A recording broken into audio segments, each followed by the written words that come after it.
Well, good evening. I'm Daniel Benjamin. I'm the president of the American Academy in Berlin, and I'm really pleased to welcome you to tonight's lecture by this semester's Carol Kahn Strauss Fellow in Jewish Studies, Agnes Mueller, Professor of German and Comparative Literature at the University of South Carolina. And I am really grateful to you all for coming out tonight. So this lecture has drawn many distinguished friends from around Berlin and around Germany, including government colleagues from the Foreign Office, from Innenministerium, and from Verteidigungsministerium, Defense Ministry, as well as from the Jewish Museum, the Leo Baeck Institute, the Barenboim Said Academy, the Einstein Forum, and many, many others. And so I apologize if I haven't named your institution.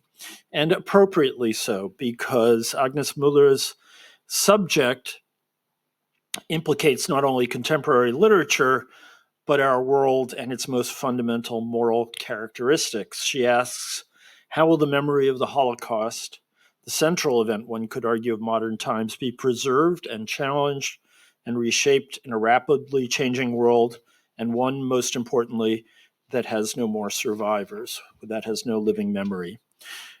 This question, I know, was very much on my mind and those of the several thousand other attendees at the 80th commemoration last month of the liberation of Auschwitz. And it was a profoundly moving event. And we were fortunate to hear from 3 survivors, now in their 80s and 90s, who spoke with clear voices and clear messages. But that question of what happens when they can no longer speak to us was paired with another one that was, I would say, supremely disquieting, namely, as the voice of memory slowly goes silent, of living memory, are we also witnessing again the unleashing of hatreds in Europe and the United States and around the world of a kind that we have not seen since the time of the Shoah? And how will we deal with those furies now as the memory of that definitive evil weakens? So, a little background on this fellowship. It is named for Carol Kahn Strauss, who made a very, very generous gift that made it possible for the Academy to establish a new endowed fellowship in Jewish Studies in 2022. This funding enables us to bring 1 scholar annually for a semester-long residency at the Academy. The first recipient of this fellowship in fall 2023 was David Price, professor of Jewish Studies at Vanderbilt. And there's an interesting daisy chain going on here because Agnes did her graduate work at Vanderbilt. But I guess that was not with David Price, but rather in literature. Anyway, Agnes Mueller is our second Carol Kahn Strauss Fellow. And, one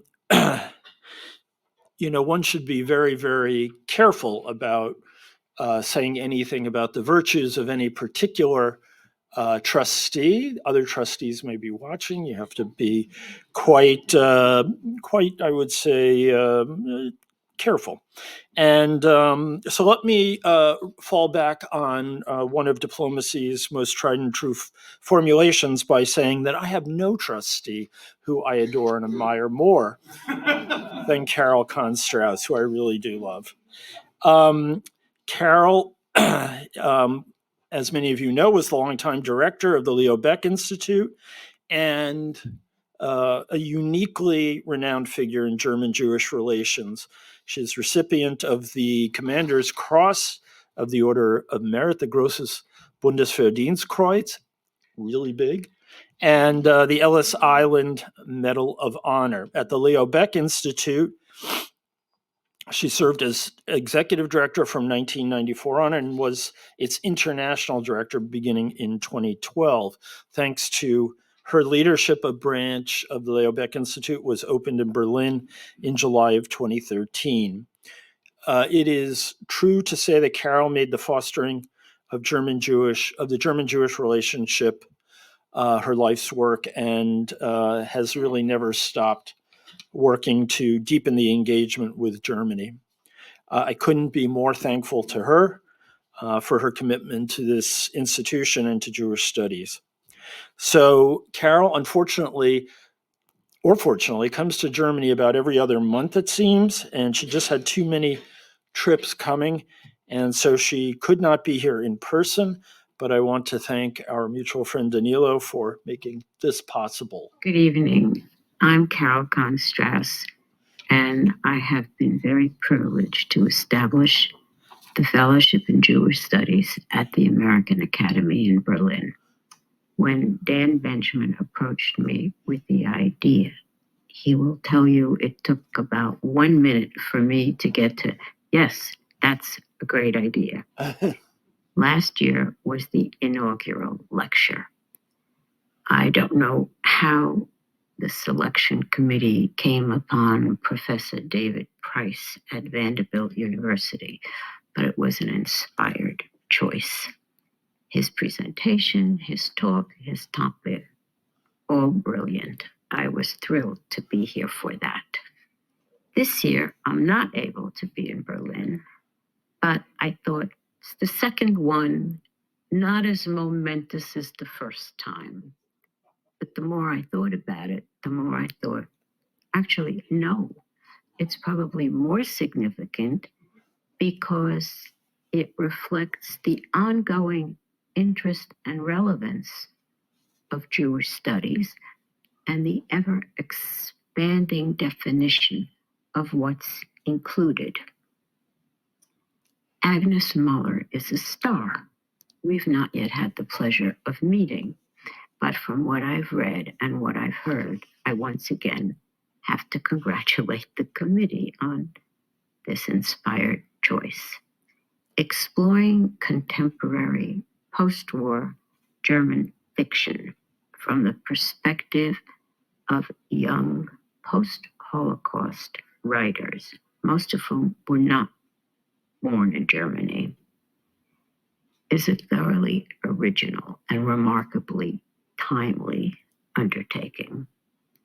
We so need her scholarship now at a time when the fragility of shared assumptions and common cultural values is so apparent. The Shoah, the most important event of post-war European history, is not even part of the frame of reference of most of these young authors. So how do these migrants go about constructing a new identity linked to new experiences and new emotions? Agnes suggests that identity is always in the process of being constructed, always evolving, never fixed. I am so eager to hear her insights into these fascinating subjects, and so proud that they are being presented here tonight. Thank you.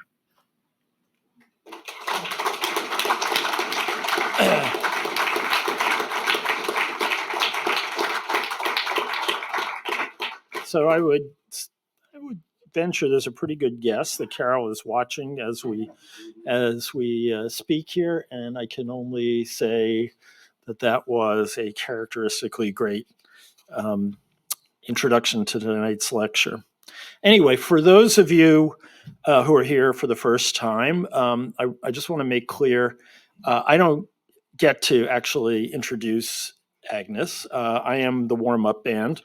And instead, her colleague and friend, William Donahue, who is currently a visiting professor at the University of Duisburg and Essen, will have the pleasure. He is professor of European Studies and the John J. Kavanaugh Professor of the Humanities and professor of German at the University of Notre Dame in Indiana.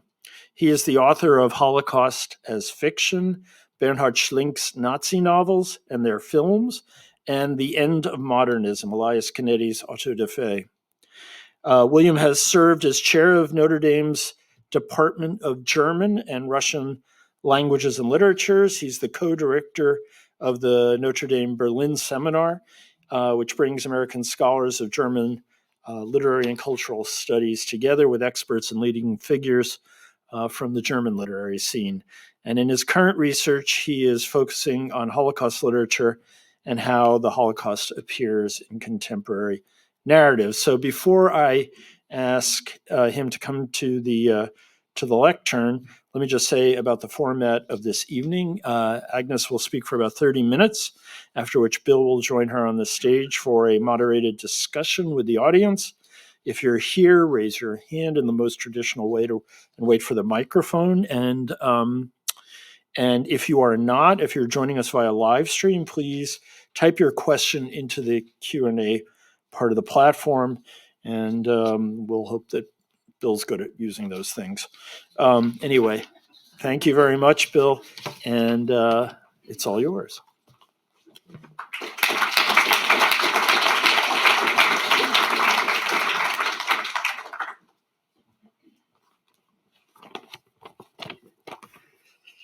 Good evening, and thank you, Daniel, for that very kind introduction of someone you probably don't yet know, which is fine. But I have a kind of an odd task to introduce to you someone you do know, many of you know very well, and some of you who hadn't before this evening, you just heard some wonderful words by Carol and by Daniel.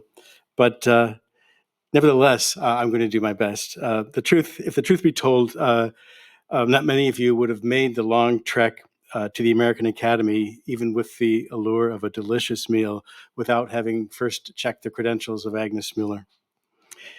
And even if you didn't do what my undergraduates perhaps too generously refer to as research, by which they mean popping a name into the Google search engine, at the very least, you have the bio blurb on the Academy's website. So I suppose I could just leave it there and sit down. But I don't want to do that. I'm, in fact, quite delighted to share with you a few thoughts about why I think Agnes Mueller is actually so compelling. Since I first met her 16 years ago, hard to believe, at Duke University, she's been asking unconventional, irreverent, one could even say impertinent questions. When she started out, it would have been indeed much easier to keep her head down and to repeat the pieties about German memory culture, what we then called Vergangenheitsaufarbeitung, working off the past, or even more egregiously, Vergangenheitsbewältigung, mastering the past. It would indeed have been much easier to stay at the Ludwig Maximilian University in Munich, where she had already received her master's. But no, instead of doing something comfortable, she set out for the United States, pursued her doctorate in a richly interdisciplinary program at Vanderbilt University, and began then pursuing a project that would upend some of our fundamental assumptions about German post-war literature and its relationship to and depiction of the Shoah and of Jews in particular. In what I would call a feisty study, which she provocatively titles The Inability to Love, nota bene, not the inability to mourn, subtitled Jews, Gender, and America in Recent German Literature, Agnes takes on some of the sacred cows in the German literary pantheon, insisting that we cannot and should not judge their literary achievement by looking principally at their political speeches, at their essays, and their interviews. Their political sentiments, their social thinking, or Gesinnung, may indeed suggest sincere sympathy for Jews and for the Shoah. But how do Jews actually show up in their novels and stories? Are they full-blooded, coeval figures, fully on par with their non-Jewish counterparts? Are they fully realized? Or are they marginal, bloodless, idealized, stereotyped, and abstract? Mueller is refreshingly critical, unafraid to reconsider and reevaluate the likes even of Günter Grass, Martin Walser, and Bernhard Schlink, to name just a few. So this is the second thing, and related, that I admire about Agnes Mueller. While many scholars play it safe and work at the margins, she boldly enters the fray, treating writers about whom a great deal is already known and about whom a considerable amount has already been written. Scholars will know that's a lot harder to do. This, I think, makes her task both more challenging and for us more interesting. And in the end, through rigorous disagreement and debate, she sharpens both her and our understanding of a culture we may have thought we already understood. Scholarship for her is meant to have a public space. It was always thus. She has not buried her findings in an obscure American academic press unavailable to many Germans. On the contrary, she brought the debate home with a German version of her study called Die Unfähigkeit zu lieben, Juden und Antisemitismus in der Gegenwartsliteratur, which she published in 2017, 2 years after the original English language version of that path-breaking study. It should be no surprise to learn that she is accustomed to asking challenging questions that matter and that intervene in broad social and political discourse. And this, I think, is no less true of tonight's lecture, though I have not heard it yet, but I suspect as much, in which she inquires into the relationship of migration to Germany on the one hand and Holocaust memory on the other. Is the latter, Holocaust memory, in fact crucial to contemporary debates about migration? Is there indeed a sound future for Holocaust memory? I think both claims are worrisomely questionable. Migration to Germany, particularly in the last 10 years, the years which have so powerfully set the terms for contemporary debates, appears to upend many of the conventions of traditional memory culture. Yet, if anyone is suited to this challenge, if anyone can set me straight, it is Agnes Mueller, who has been challenging conventional thinking about memory culture for her entire professional career. She combines an impressive sweep of empirical research with judicious normative judgments, an analytic recipe, I would argue, that distinguishes her scholarship and has done so for the last 20 years. So, for the BioBlurb list of things, yes, she is the member of several prestigious editorial boards, including the German Quarterly and, of course, Nexus, the Essays in German Jewish Studies, that August series, which I happen to co-edit. She has held a highly esteemed, distinguished professorship in the humanities, and she has founded and directed a slew of undergraduate and graduate programs at the University of South Carolina, where she is professor both of German studies and of comparative literature. But apart from that list of accomplishments, and there are more, the thing I would most want you to remember about her is that she is a bold thinker with a clear voice, committed to understanding how art intervenes in society. In offering tonight's particular argument about the Holocaust and Holocaust literature, Agnes Mueller continues her lifelong vocation as an eloquent spokesperson for the public humanities. Please join me in welcoming Agnes.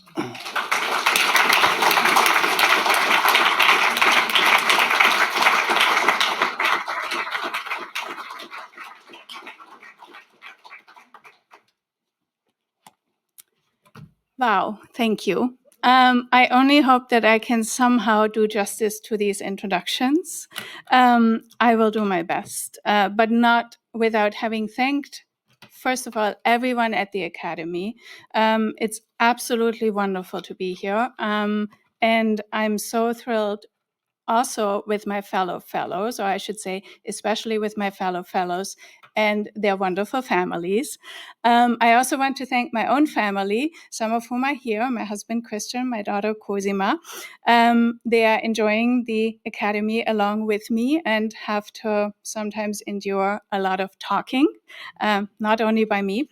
And I would, of course, like to thank Bill for an amazing introduction and Dan for an amazing introduction, but most of all, Carol Kahn-Strauss, without whom none of this would be possible. I am very thankful. She's also written me a really lovely letter where I understood how much she understands of the kinds of things that I am interested in, that I think we all are interested in. So thank you. It was really amazing to be here.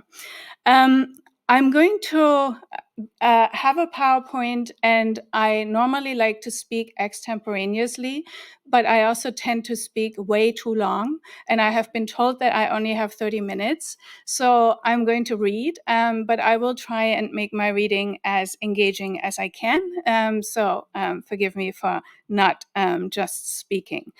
Given the daily news stream, it might be easy to despair right now. I have prepared some headlines for you. If I can make this work. Yes. So what's interesting about these headlines, the Times of Israel ones, which seems to, at first glance to neglect Holocaust Remembrance Day, Jewish American Heritage Month, is actually a hoax because Holocaust Remembrance Day was never in the Google Calendar to begin with. So we also have to be careful. So not only are the headlines despairing, but sometimes also plain wrong. The CBS News headline is more disconcerting, but not as terrible as, for instance, the knife attacks here in Berlin at the Holocaust Memorial Site by a Syrian migrant, no less. I don't expect you to read this, by the way. This is just an example of, terrible headlines. So there are a lot more, and you all know this, and more concerning headlines in the news right now. I was recently asked at a European Jewish Studies conference in Switzerland, as the token American, what we are doing to resist. We might be inclined to respond like this. But that is obviously not the answer. The answer is, as scholars, we think about the past and we make the past available to the present and sometimes, hopefully, also to the future. Cornelia Wall's inspirational address here a few weeks ago emphasized how crucial our work is, especially now. So what I'm interested in, as you already know from the introduction and also from the title of my talk, is Holocaust Migration, the Future of Memory. So this is a book project that I'm currently working on. I'm sort of in the final stages, but I'm definitely still working on it and also eager for feedback. I'm very excited about the conversation later. My book's question is how Holocaust memory will be transmitted into the future. Now that we have almost reached the end of life survivor testimony, also, by the way, of perpetrators and bystanders. And this is not unimportant because, of course, we think all the time of the victims when we have this conversation, but it's just as important to think about the fact that we don't hear from perpetrators and bystanders anymore. We need to think anew how future generations will have access to the memory of the largest genocide known to man. The fallout from the events of October 7th and the fallout from the recent elections show again how crucial it is to understand and not distort the memory of the Shoah. And I just want to preface all of this with a quick word on Israel. The conversation on Israel has shifted. The new ethno-nationalism in the Israeli government and around the world is fundamentally irreconcilable with the original intent of providing a safe space, and we'll come back to this later, for Jews after the Holocaust. The Jews, as the subjugated people in Hitler's Germany, were not in such a vastly different position from the Palestinians in Gaza today. Peter Beinert's new book argues that many American Jews who support Israel have lost their moral compass. Bashir proposes to establish an egalitarian binationalism in Israel. And of course, the Germans' obtrusive philo-Semitism does not help.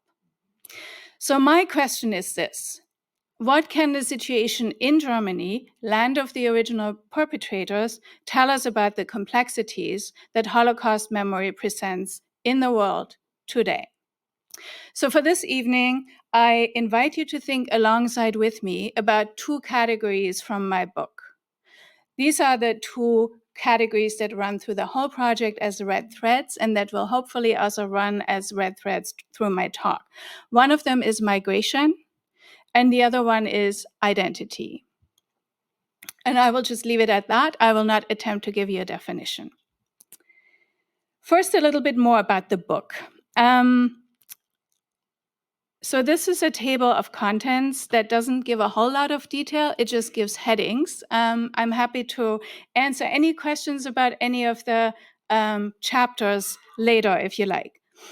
The title, Holocaust Migration, signals that different and new migration stories now are defining what used to be known as transgenerational Holocaust memory. The Holocaust receded as the foundational event for Jewish identity. We could also say it migrated into the past. Not least of all because we no longer have live survivor testimony readily available. I know we still have some, but if we think about the future, it's dwindling. The word migration in today's context might invoke a grim reality. For better or worse, though, globally, migration has become more and more omnipresent. Literature makes visible what mainstream discourses conceal. New literary texts written in German and for a German-speaking audience primarily, and we'll talk about that later, show that the future of Holocaust memory might be less defined by Jewish identity and instead present experiences of gender fluidity in new migratory spaces and in depictions of relationships between Jews and Muslims. Holocaust memory now entails migration of not only Jewish, but Muslim, transgender, and others. Some of the new stories offer positive models for communication, empathy, solidarity, and connection. I know these are not words that you've heard a lot recently, but here we go. So this table of content is just a snapshot, to give you a very basic idea. And you can see that the chapter 5 here is highlighted, and that's where most of my talk is going to be focused on. Before I get more into that, though, I would like to give you some context. In 2019, Susan Neiman's book, Learning from the Germans, put forth the argument that the Germans, via memorial sites, reparations, and public education, have better addressed their horrific crimes against the Jews than the United States has its own legacies of slavery and racism. Neiman's book has been positively received, mostly in the United States. In North America, the concern over lingering antisemitism and secondary Holocaust guilt has been less prevalent than in the land of the perpetrators. The history of slavery and racism is indeed in need of a more publicly visible memorial culture. Yet German memorial culture is not as deeply effective in its capacity to combat racism and antisemitism as we might wish to think.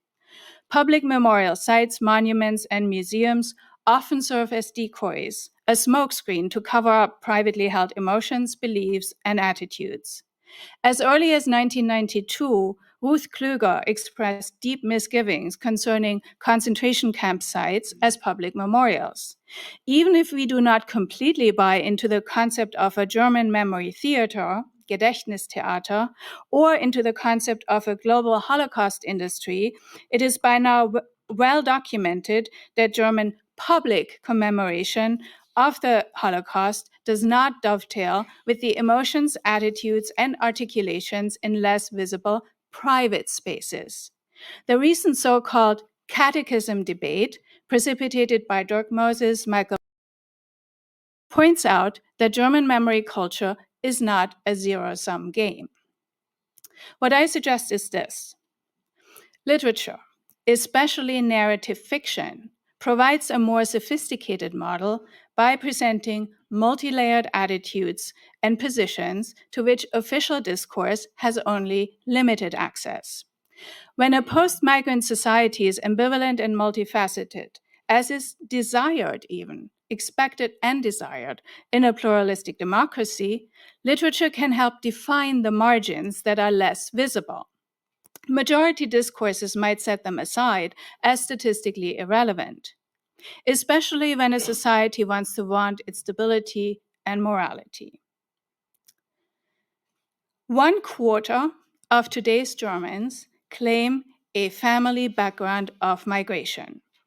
Okay, 1/4 of today's Germans. When thinking about categories such as the migrant or post-migrant, it is important to not conflate German Jewish identity with the identity of other migratory experiences or with those who have lived in Germany all their lives. It does make a difference whether an individual is a recent refugee from Syria, whether they are a third-generation immigrant from Turkey or whether their parents were Wiedergutmachungsjuden or Kontingentflüchtlinge, quota refugees from Eastern Europe, Ukraine, or another part of the former Soviet Union. Quota refugees were Russian and Eastern European Jews, and mostly Russian and Eastern European Jews, invited into Germany in the early to mid-1990s as a German government retribution effort. And one statistic says there was about 200,000 Jews who were repatriated that way. My guess is that it was more, but it's difficult to get exact numbers on this. Holocaust memory echoes in the stories of contemporary migration. Migration is conveyed in a new German memory discourse that is much different from the earlier post-1990 years. Translation as memory work, touching tales, and multidirectional memory become important new considerations. So what I will show today is 2 examples of literary texts and a coda. So actually 3, but I'm pretending it's 2 so that you don't all run away. So this is the overview of my chapter 5 with all the subheadings. And as you can see, number 3 and number 5 are the main points that I'm going to be talking about. So I'm going to mostly be talking about Olga Grjasnowa and Kat Kaufmann today.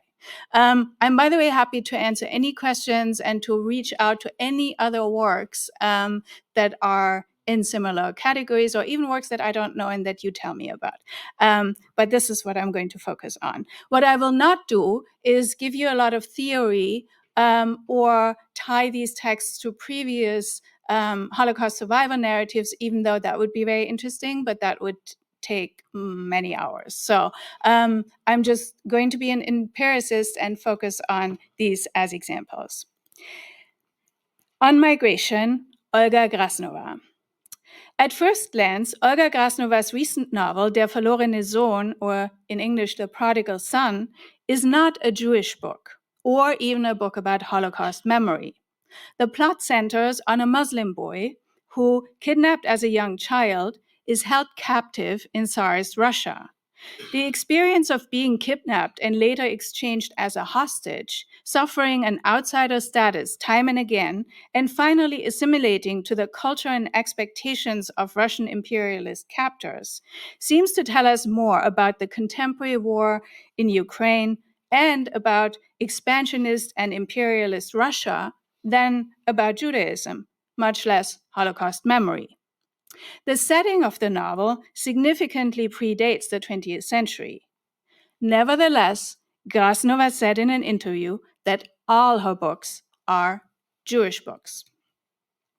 The Prodigal Son is about the Muslim boy Jamaluddin, the son of Imam Shamil, in the Caucasian region of Dagestan. In 1839, Jamaluddin is given as a hostage to the Russians by his father. Jamaluddin eventually grows up as a special protege of Tsar Nikolai. He learns a great deal about the Russian Empire and also learns how to suppress his resistance to Russian imperialism. His assimilation leads to his engagement with the modern and well-respected Russian Lisa. Yet this engagement, as well as his career as an elite officer of the Tsar, end abruptly when he's sent back to Dagestan and the Tsar dies. Even in his home in Dagestan, Jamaluddin is now a stranger, though his father tries to re-immerse him in his Muslim and Arab past. Thus, Jamaluddin is an other or a foreigner twice over. In Russia, he's a Muslim and Arab stranger, the other vis-a-vis the Tsarist and Christian Orthodox norms. And in Akulgo, he's the stranger who is regarded as a Tsarist and an infidel. Within a narrative time frame that predates the 20th century, Grjasnowa's novel invokes Holocaust memory. Its plot details the situation of a permanent exile, the kidnapping, and then deportation and forced migration. The fate of the protagonist stems from authoritarian and repressive power structures and war, as well as ethnic discrimination. Yet the central theme of the novel is precisely not a genocide. The kidnapping, deportation, and exile happened to a Muslim and not a Jewish boy. And the experiences of anxiety and resulting fragmentation of identity can be seen as comparable to other experiences of flight, of expulsion, of exile, or forced migration. The text evokes important points of connection or contiguities between the Muslim protagonist and different figures marked Jewish. Hence, this novel can, and should, in my opinion, be read as a Jewish book. While the story doesn't offer Jewish main protagonists, Jews appear often and are depicted as comparable to Muslims. They are discriminated against in similar ways. The book's title is not primarily a reference to the prodigal son of Jesus' parable in Luke. Instead, it thematizes a son who's actually lost. Lost is a signifier for Jamaluddin being without a home twice and being culturally different in each of the places he inhabits. Jamaluddin's permanent homelessness might remind us of the figure of Ahasverus, the eternally wandering Jew. And it is this outsider status that evokes Jamaluddin's association with Jews in connection with the many references in the text that pointedly exhibit Judaism for the readers. For example, contemporary Russian anti-Semitism is on display here. I have the English translations on my own, since this novel has not yet been translated into English. In the room of the Tsar, that Jamaluddin knew all too well by now, there were two elderly people. It was Moses and his wife Judith Montefiore, who wanted to talk to the Tsar about the well-being of the Russian Jews. Because Nikolai had taken the precautionary measure of separating Jews into those who are useless and those who are useful. And after a confrontation with the explicit, disturbing, and for him unacceptable anti-Semitism of his Russian officer companions, Jamaluddin reacts with outrage, shame, and self-pity. Jamaluddin was at the same time furious and ashamed for his entire surroundings. And then there was another, quiet feeling that he had not yet known up to this point, self-pity. Images of the Jewish boys haunted him, and the ones of his departure from Akugo came back. We see here, this was the German. I just did a simultaneous translation. No, I didn't. So this is the English. We see here a direct comparison of Jamaluddin's own trajectory of flight, expulsion, deportation, and migration with the fate of the Jewish boys who, separated from their parents as young children, just like Jamaluddin, were forced to march from their remote villages to St. Petersburg. This very comparison is, of course, to the contemporary reader, an easily recognizable reference to the death marches of Jewish prisoners during the Shoah. So now here you have both quotes. Multiple narrative moments in this text indicate a connection between Jamaluddin's experiences with images of Jewish flight and expulsion. The textual strategy to pair a story that is set before the Second World War with images that recall Jewish suffering during the Holocaust is a deft provocation. It challenges us to compare the German Jewish fate with that of Muslims. In addition, the text further clarifies, using the figure of Jamaluddin, that our views can change depending on the context. I don't know who of you are familiar with or remember the Claudine Gay incident. She was the first African-American female president of Harvard University, and she was fired because of a statement that she made where she said that basically, I'm going to deal with the incidents on my campus depending on the context. So those were the exact words that she said, which led to her eventual firing. Back to the text. Because the plot of this novel is set in 19th century Russia and in Dagestan, rather than in contemporary Germany, advancing the argument that Muslim identity is here revealed as a subcontractor to Holocaust guilt, which is a thesis put forth by Ezra Özürek and others for Muslims in today's Germany, would be difficult. On the contrary, the construction of Holocaust memory displaced so well before the Shoah makes the many references to Jewish suffering visible, but does not relativize, minimize, or instrumentalize Muslim suffering. Hence, the novel invites reflection on societal structures that otherwise remain hidden, showing how they persist in different societies at different times and for different religions as well as geopolitical spaces. An overcoming of those very structures is not visible, neither on the explicit level of the text itself, nor is it implicitly suggested for the imagination of contemporary readers. The text also shows how war, flight, and racist or genocidal moments cause suffering, regardless of which group is the current target. This resonates especially with respect to different situations producing similar structures when they concern experiences of violent trauma. Instead of learning from the Germans, as it were, we see here an example of lived multidirectionality. We witness a story of allegiance between Muslim and Jewish identities in the many shared migration experiences. So this was my first example. I just want to mention Sasha Marianne Salzman because she's really important in this context. This particular book, which is not a fiction book, is actually a blog post that was started as a result of October 7th, 2023, together with Ofer Waldman. And it really puts the point on the necessity of overcoming fixed identity positions, which is so important to a lot of the fictional texts, which I talk about in my book. So this just as a quick mention and perhaps recommendation. But I will talk about Kat Kaufmann on identity. Published in 2015, Kat Kaufmann's Superposition tells the story of 26-year-old jazz pianist Izzy Levine.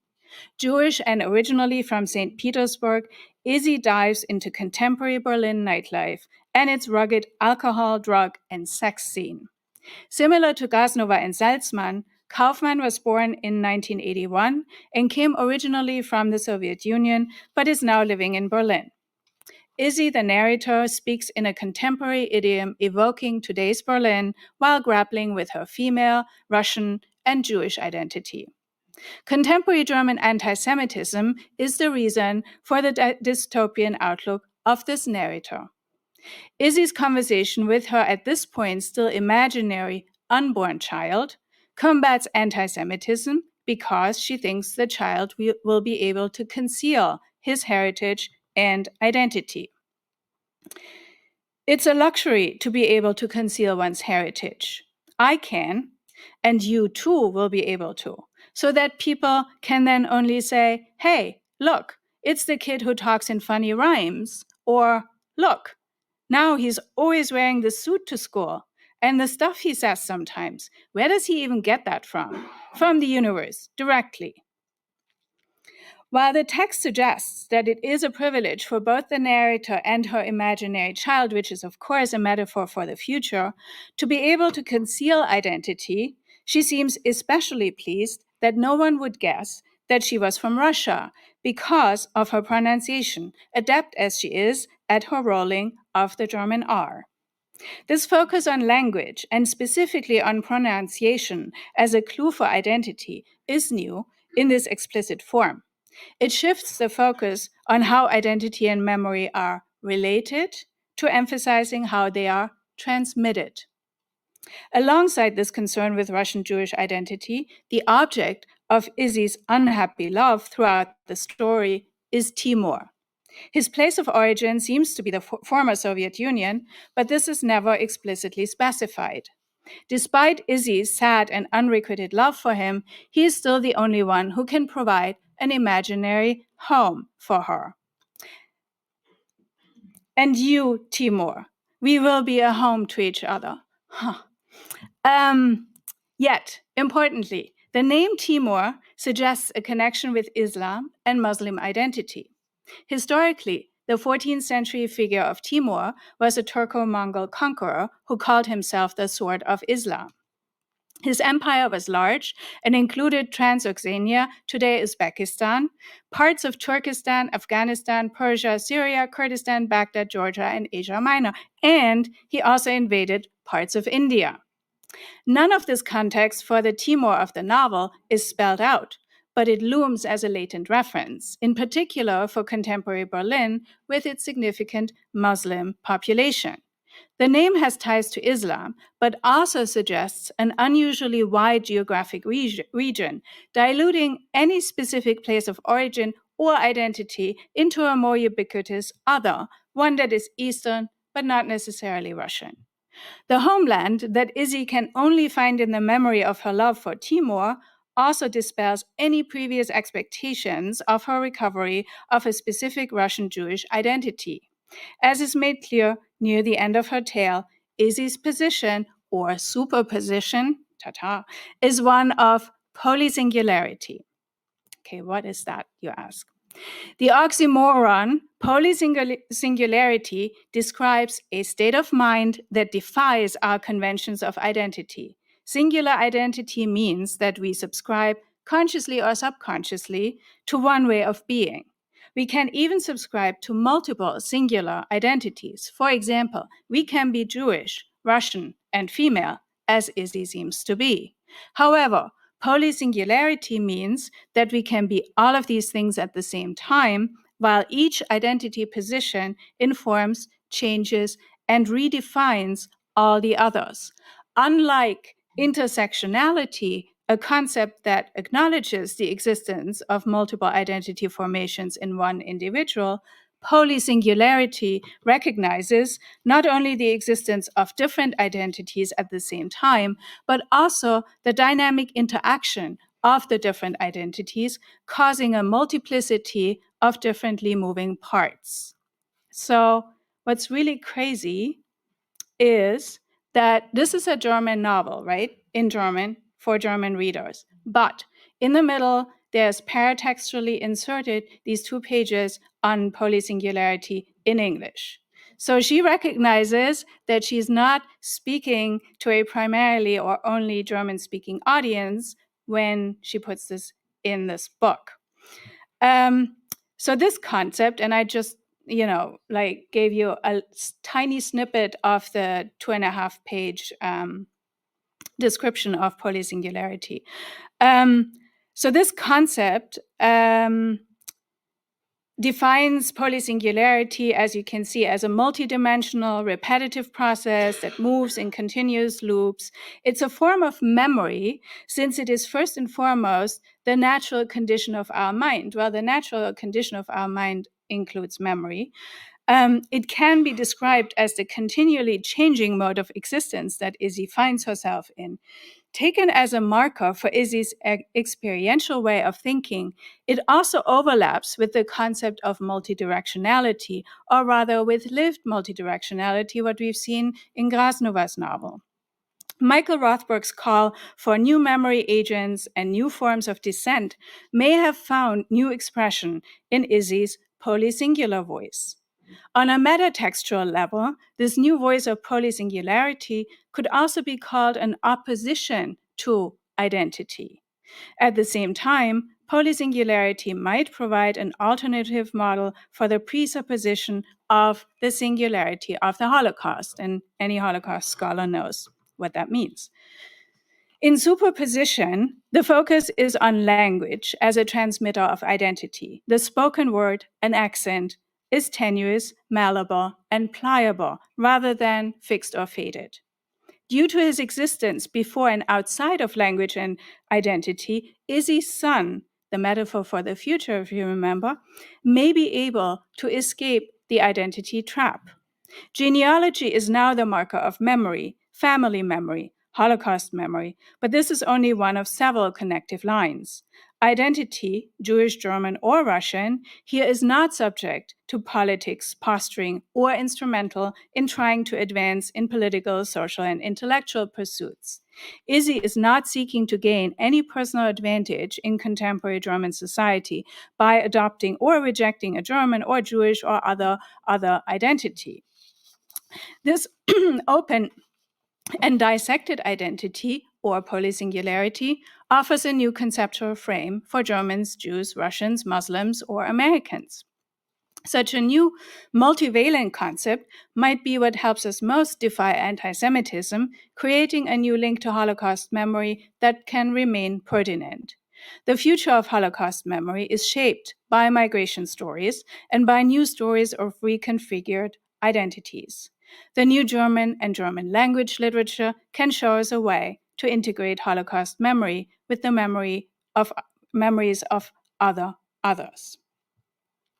So the singularity of the Holocaust, or the privilege of Holocaust memory over other memories, is no longer a given, not even for Jewish writers in today's Germany. The texts I introduce inscribe Jewish-inflected subjects who understand that their identity position is not fixed, even while Holocaust memory today defines and redefines experiences of being Jewish. So it still has that feedback loop. Holocaust memory still looms large, but does not primarily or exclusively pertain to Jewishness. And I talked at the beginning about the justifiable desire of many Jews to have Israel as a safe space. Many of us today wish for a safe space, especially after election news. But rather than staying in comfortable safe spaces or bubbles of like-minded people, perhaps we need to venture out into brave spaces. So here comes my little coda. So it's just one more text that's going to be different. It's not by a German Jewish author. And it's not on the face about Holocaust memory, but it is about Berlin. And it was made into a film and a play. In Fatma Aydemir's novel Ellbogen of 2017, the German-Turkish character Hazal's engagement with multiple elements of her family's diasporic memory merge with her lived experience of violence and disenfranchisement in Berlin. The plot of the fast-paced and youth jargon-infused novel centers on her and two of her German Muslim female friends. They inadvertently kill a German student in a late-night altercation in Berlin's main subway station, Friedrichstraße. When he crudely harasses them, they strike back and accidentally kill him. Afterward, when she first tries to recover from this catastrophic mishap, Hazal's mind is flooded with thoughts of Jews in concentration camps. So this is the first quote here. The smell reminds me of gas. When we first learned about Auschwitz in school, I imagined how very many people must have fallen asleep peacefully while smelling this. Hazal flees to Istanbul, where she makes the unexpected connection between her acting out in anger and desperation and the German mass killings of Jews. As Hazal searches from her Istanbul refuge for news reports of the event of her involuntary bloodshed, she comes across headlines, the headlines again, invoking anti-Semitism and aggression against Jews. Anti-Semites assault Jews in subway station. These and other headlines lead her to reflect on how people can tell whether someone is Jewish. Do they all run around looking like rabbis with those curls and that hat and stuff? Implicitly pointing to the often unspoken fact that Jews can pass as non-Jewish. In the end, Hazal shocks her well-meaning Turkish-German aunt and the novel's German readers by not being remorseful about the death of the German student. Hazal's active and deliberate resistance to accepting guilt, alongside her overwhelming anger and the exploration of her emotions towards Germany's dominant culture, relate directly to the anger, shame, and gender-based subjugation depicted in Grjasnowa's, Salzman's, Kaufmann's, and others' protagonists. Exposing all these emotions, and perhaps most of all, Hazal's shocking refusal to be remorseful, taken together, address the silence and the fear that is familiar from German memory discourses. It has crept into Muslim-Jewish relations. By openly displaying these highly troubling sentiments and attitudes, Aydemir's novel, alongside the narratives by the German Jewish writers, models an original brave space. This brave space opens up for us, the readers, in the reading experiences of such new migration novels. We now see protagonists unafraid to address and suspend identity, connecting German Jewish literature with German Jewish and or Muslim literature, especially after October 7th, especially today. Holocaust memory lives on in those brave spaces. Thank you.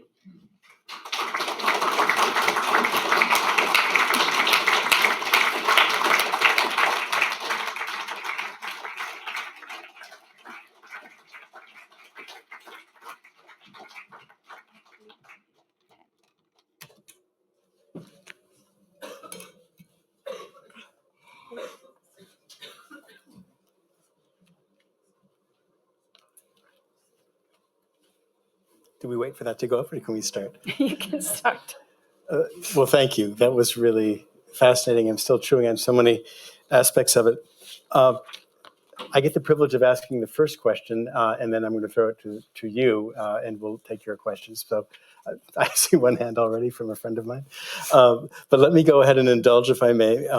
So the examples you give of Olga Grjasnowa and Kaufmann are, I think, really compelling.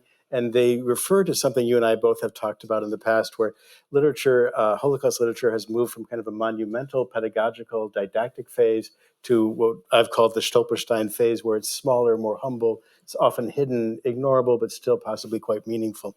And you've shown really, and I think really interesting ways how Jewish experience of the Holocaust and in general is contextualized meaningfully in these two novels. So that's good. But what I worry about, though, when you say that the future of Holocaust memory is shaped by migration history, isn't it also so we have the good potential that you've selected with your authors that works nicely, but isn't Holocaust memory also threatened by migration, threatened to be verdrängt, pushed away, ignored, denied, right? Particularly by the phenomena, if not the literature of migration. And then aren't we perhaps then in the realm of choosing the things that we like, that work well for our thesis, as opposed to talking about the entire migration experience? So I may have misunderstood it, but let me throw it to you. No, thank you. I mean, is this on? Yes. Okay. Can you all hear me? Okay. That's a great question and an important question because it directly addresses, readership and audiences also, which is something that we have to think about, right? I mean, are these texts being read? Like if we say this is the future of Holocaust memory, but nobody reads it, then the memory doesn't pertain to anything.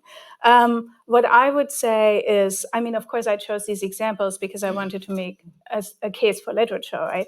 And I want to say, read literature. No, but I do think that in many cases, those texts are not specifically marketed as Jewish. And in terms of the authors, they don't want to be read as Jewish authors. And I think that is their great potential because we don't necessarily have to go looking for them. In other words, the sort of overly educational impetus that often comes alongside Holocaust memory and Holocaust education is not happening here because we have texts that really come along as accessible, as providing interesting stories, love stories, contemporary Berlin, jargon. Not all of this is fantastic, highbrow literature. In fact, very many of them are not. And I think that is really the power, that we have relatively modest or benign seeming texts that nevertheless have these very compelling and actually deep reaching stories that I would argue bring them to new audiences. Because who goes to the Holocaust Memorial? People who are tourists or people who already come with an interest, right? So there's the presupposition of we have a pre-selected group who engages meaningfully in memory. But we want to bring memory to new people, Mm-hmm. and in a way that's positive, and not that we drag the 10th grade, to all the memorial sites because that's what we're supposed to do, and then they act badly, as kids are sometimes prone to do, and then we don't get the effect of actual Holocaust education. So I think that because these texts are not advertising themselves in this way, that's where the opportunity lies, and especially in the conversation with the unexpected, I would say. I mean, the story set in Dagestan is really unexpected, for a Jewish Holocaust context. That helps a lot. And I introduce Agnes as someone who is interested in good, not only at empirical research, but at normative judgments. And so I see both here. You're saying it's out there and it matters, and I think it should matter. And I want you to take a look at it, and I would like it, I presume, to be taught in schools. That's great. I would like to go on, but I saw a hand already. I don't know most people's names, but Susan, you had your hand up? Or I did. Okay. and then I'll come to the front. Is that on? With a question and a comment. First of all, thank you, Agnes. Your presentation made me very much look forward to reading the book. When is it coming out? First, I have to finish. Okay. I know the problem. Yeah. But soon. Good. Very good. Yes, it's almost done. I mean, you saw I have 5 chapters, so. So the question is just this. If I understand from this short piece of the book, what you're arguing is, or suggesting, is problematic about the more traditional forms of Vergangenheitsaufarbeitung of the, say, before the last 10 years, is that it didn't include the experiences of the 25% of Germans who are migrants. And so it was very interesting the way that you showed Jewish German authors bringing those experiences in. So the question is, do you have any other criticisms of German practices of Vergangenheitsaufarbeitung, other than the ones that, say, Michael Rothberg brings up, that it's leaving out this, whole new generation of people? So that's a question. And then just a short comment. I was flattered that you opened your presentation with a large picture of my book, which I was hoping would go away very quickly. Because as you and Bill certainly know, but not everyone here may know, given the events in Germany of the last 5 years, I have had to distance myself from some of the claims that I made there. Anybody who's interested can find essays in German and English on my website. But I just have to point out that I'm uneasy about being uncritically associated with those claims. Well, I just talk, right? Yeah. Okay. Well, thank you. First of all, yes, the list is long. I literally wrote a book on that. So the inability to love is very much about what all is wrong with post-1945 West German, but then also unified German memory culture. And so I really wanted to do the other side of that. So this project comes out of my earlier book, which ended up being very negative, actually. I didn't like that, I mean, it was fine. It needed to be written. But I noticed towards the end that there is a new, different story, especially 3rd and 4th generation. As far as your book is concerned, I had a lot of trouble with it early on, actually, before it was, negatively reviewed in some parts. But I do think that it's very important because it marks a moment. And so I think it's really important to remember that we thought different things at different times, right? And 2019 was still a different world from the world that we have now. And so therefore I brought it up, and I left it up for a while. So that's fine. Yeah, there's a lot to that book. If I could just add a footnote about the United States part that I think is terribly relevant. Yes. And just another footnote about Agnes's book.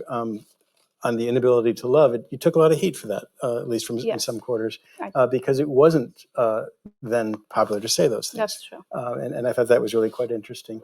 My eyes aren't as good as they used to be, but I did see someone in the back. Am I mistaken? No. And I also wanted to offer, we kind of planned this, that those of you who are fellows will have a chance to speak to Agnes a lot. So I want to give the priority to others who are just visiting. No, you're good. I don't. No, Adam, I want to hear you. Come on. You have the mic, so. Got it? You're on, sir. Okay, I'm Adam Schatz. I'm a fellow, honored to be a fellow with Agnes. Thank you for that very stimulating presentation. You mentioned the book Subcontractors of Guilt. Very interesting study about how about Holocaust education and young Muslim kids and in Germany. And one of the arguments that the author, whose name I'm forgetting, makes is that many of these kids identify with the Jewish characters in stories about the Holocaust, but are then castigated by their teachers because they're essentially told that to learn to be good Germans, they have to put themselves in the chair of a potential perpetrator rather than a potential victim of German racism. So, and you've presented these examples of novels by both German Jewish and Muslim German authors that show the various ways in which identification can form across lines.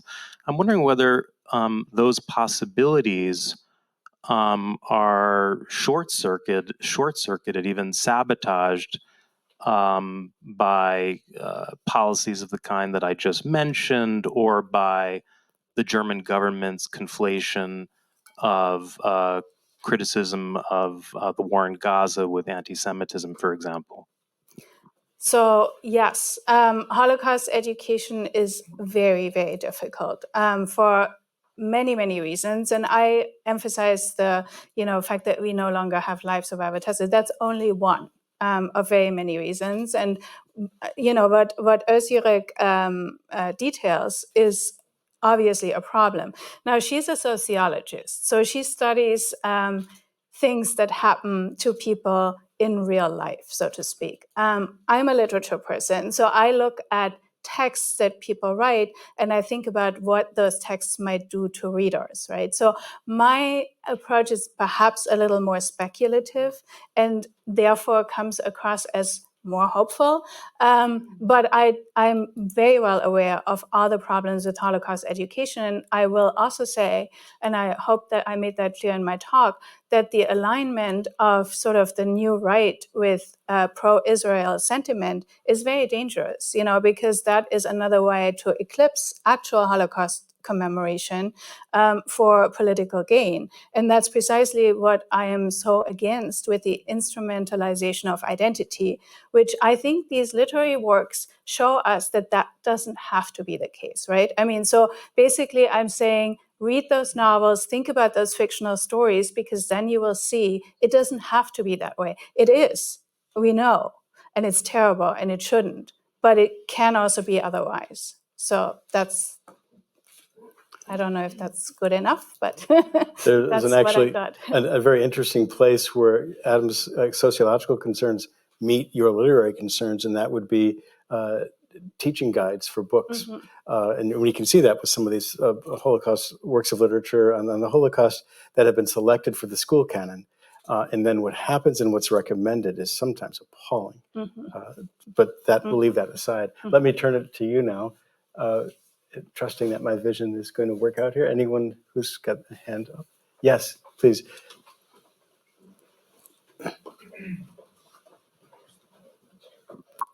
Hi, thank you so much for this really fascinating talk. I'm Sanders Bernstein, I'm a resident here in Berlin. And I was curious, and this is more coming from curiosity, from a place of as you were thinking through this project, and it was fascinating to see the sort of relationship between Muslim German contemporary work with obviously Turkish background in relation to these the Holocaust narratives, and I was wondering, but I was wondering also about in terms of relationality, like that, like right there's this like okay, so just where like Roma and Sinti sort of Iranian Sinti sort of stories fit in there. If there's if like in terms of the sort of memory of the Holocaust, right? There's this Yes, sort that's of a good point. absence. I was curious if that was something that you were, as you were working through these projects, if and if there was also a contemporary work that you were working with in this fashion. Thank you. That's an excellent point and one that I think about. I will say, full disclosure, I'm in the first place a Jewish studies scholar, right? So that's my main line of inquiry. But of course, when we think about stories of othering others, which is what both of these texts, I mean, the two main texts, not so much the Idemir, but both the Grjasnowa and the Kaufmann texts do, is they present cases where othering is happening. We can then also think about other victims of the Holocaust, right? We can think about Sinti and Roma. We can think about homosexuals. We can really think about all those, even if they're not mentioned, and even if I didn't mention them in my talk. But that's, I think, what we gain when we reconsider identity in this way, is that we have an openness that's not arbitrary and that's not, anything goes, but that is very specific about here's an inside group, here's an outside group, here are the structures, and those structures tend to repeat themselves in different places, in different spaces, and at different times. And so that, I think, is what we gain. But thank you, great question. So while you're thinking up your questions, I might just jump in with one. But please, I will. Yes. Oh, there is someone on the way back, but I'm going to sneak it in anyway since I started.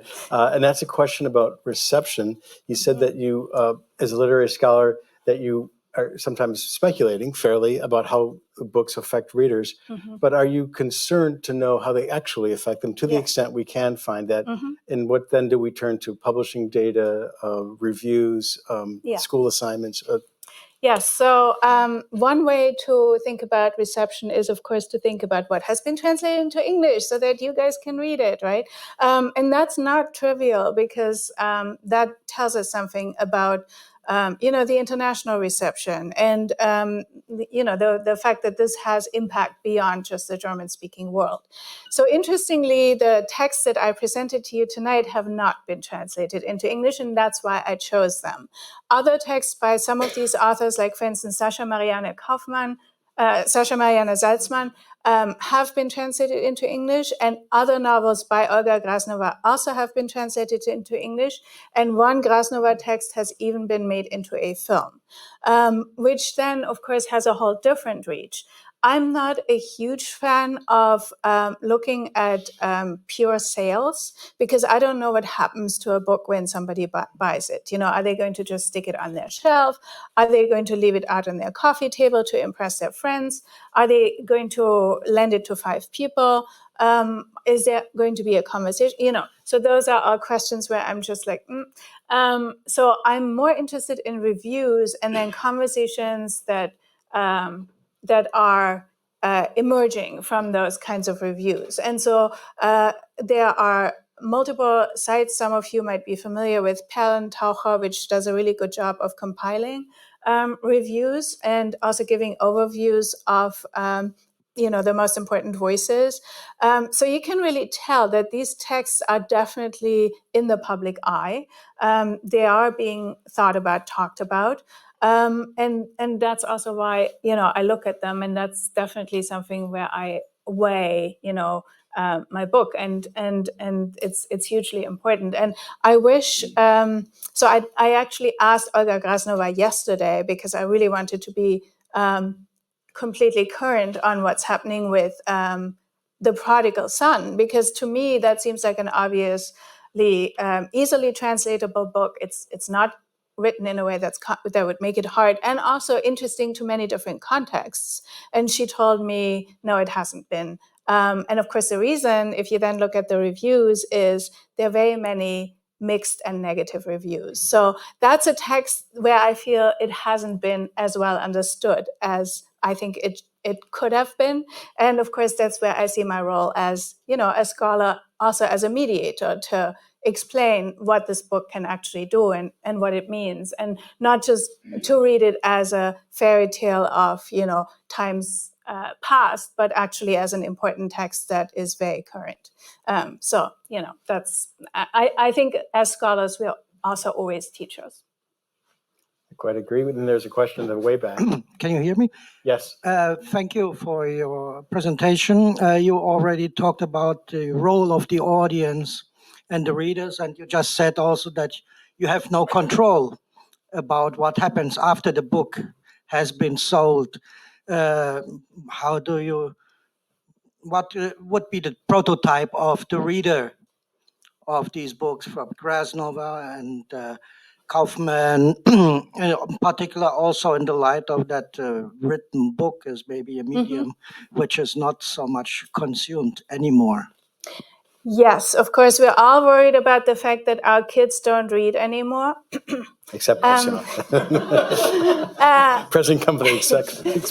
And I'm totally aware, obviously, not only because of my I'm very aware. I mean, reading is something that is culturally still very different in Germany from the United States. So you still have a reading culture in Germany that's in the public eye, that gets discussed in feuilletons, that is a dinner conversation subject, that you do not have to the same extent in America, at least not where I live in South Carolina. But I think even in New York, it's just not as dominant as it once was. And so that's a concern. And I'm very well aware of it. But on the other hand, I will also say that some of these texts have been made into films, right? So that's maybe not into TikToks just yet, but that's maybe where we have to go next, and we have to think about how these texts are translatable into visual culture or not, and which ones are, and where does that lead us? And of course, there's a whole genre of like Holocaust film and so on and so forth. Many of you know this. I'm not a film scholar. I'm a layperson when it comes to film. I'm interested, but I do think that there is value in considering the visual culture aspect of this trajectory, for sure. I just have the good fortune of being a reader of German, and so German reading culture is still a thing. And I want it to be a thing. I want to keep it alive. If I can do my part, I will. So that's where my passion is. It's absolutely demonstrably true that the German reading culture is denser than the United States for a whole array of reasons. Are there other questions out there? Because otherwise I want to lob one at you. You teased us at the very beginning with your table of contents, and you mentioned Deborah Feldman, or you listed her, Mirna Funk, of course, Sasha Marianne Salzman, who's been mentioned several times, and then Fatma Aydemir, whom you did treat at the end. But could you say maybe a few sentences about how these authors complicate or augment your argument? So in the case of Mirna Funk and Deborah Feldman, I would say both of them are very much in the public eye. Those of you who read German and who read feuilletons regularly know this. They also do a lot of work to stay in the public eye. Very often, I would say, use their Jewish identity not always very fortuitously, because it shortchanges, especially when we think about Holocaust memory, but not only when we think about Holocaust memory, also when we just think about Jewish identity, because each of those women and this is not as true for Mirna Funk, who writes literature. She just wrote kind of a strange recent book, Learning from the Jews, von Juden lernen. But she has written a novel that's quite interesting. So what these women unfortunately do sometimes is appear only as Jewish women, right? And nothing else. And that's very one-dimensional. That is probably not true to who they are, but that is because the forces of what they think will market itself well are very compelling. Deborah Feldman's book Unorthodox, which has become popular as a Netflix series, so here we have the visual culture, is interesting, and it's an interesting story, but it's not in the first place actually a Jewish story. If you really look at it closely, it's a story of emancipation. It's a story of a subjugated woman. It's all of these things, and it gives sort of curiosity snippets of what it might be like to be an Orthodox Jew. But it's not very deep, and it doesn't negotiate identity in very interesting ways. So in those cases, I would say, they're visible, but they don't necessarily do us a great service in terms of increasing our knowledge on either Holocaust memory or what Jewish identity actually means, in this day. So that makes me even more eager to read the book. I don't want to overlook anybody. There's somebody there. Okay. I don't know if they... Agnes, thank you for that talk and that wonderful, thought-provoking talk. And I'm going to just violate the precept of fellows not asking questions to go. We didn't say that, not, just not, by the way. Since Adam already did it, I think I can do it too.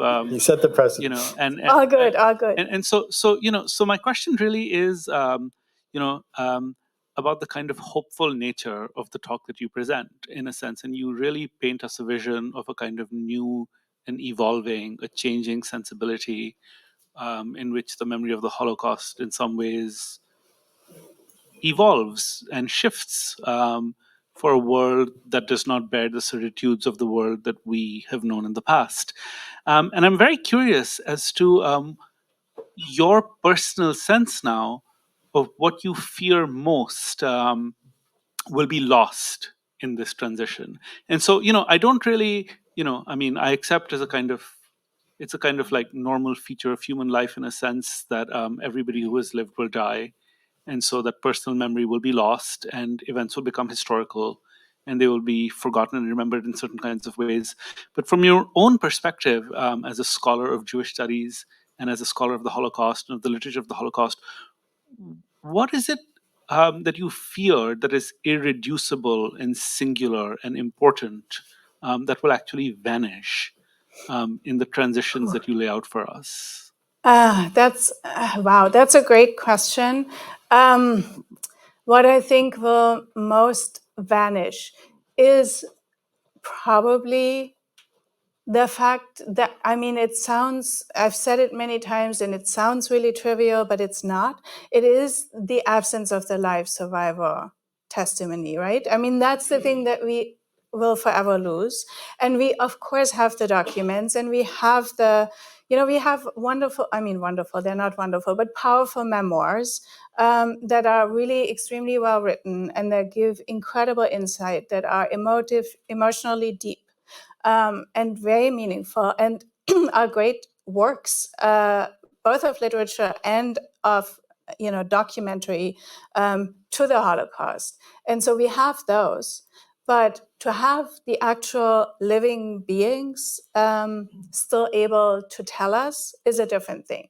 Just like it's different when we can have face-to-face conversations vis-a-vis, conversations on Zoom, or face-to-face conversation is better than, any other mediated form. So I think it's the immediacy, and that is vanishing, and there's nothing we can do. And so everything that I feel matters is geared towards finding a good way to preserve as much immediacy as we can. And so the reason why these literary texts are so interesting is because it's often in unexpected places, right? So they don't come across, or they don't try to pretend to be Holocaust survivor memoirs. They are not, right? And so it's the little spaces, and that is hopeful, because I feel that there's a morsel of immediacy in those stories that tries to capture that face-to-face conversational part that we no longer have. So that's maybe not a complete answer, but it's a great question. Oh, I was just wondering about that.